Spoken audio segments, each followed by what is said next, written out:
into one area which is of great relevance to the identity of the Indian nation itself. So before I start, my humble thanks to all the teachers who have taught us in the past, all the way from our acharyas and our gurus down to our contemporary present-day teachers. So today we know that there are 5 forces allied against the narration of Indian history. So right in the very center and the oldest is a colonial narrative, which turns out to be a pretty Hindu-phobic narrative, if you will. And they are surrounded by the Eurocentric narrative, which took over from the colonial narrative. And you have vested interests, that is one more layer around that. Today you have a liberal academic bias that also comes into our narratives, and finally the Marxist bias.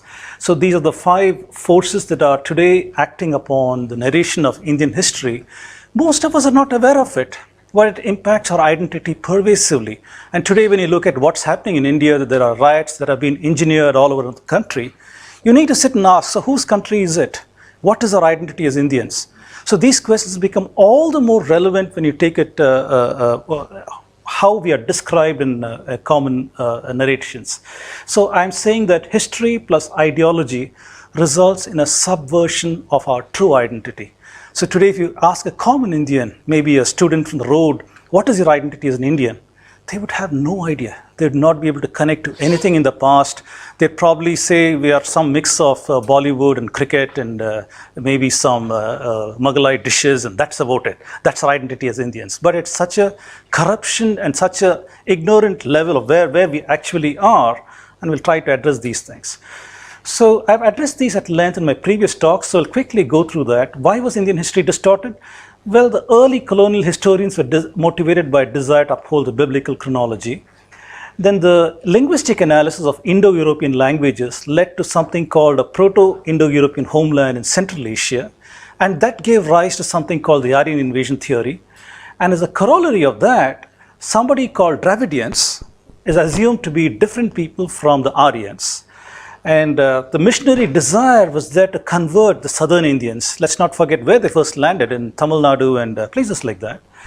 Then today you have a left liberal academic privileging an alien sociological lenses to study the Indian history and culture.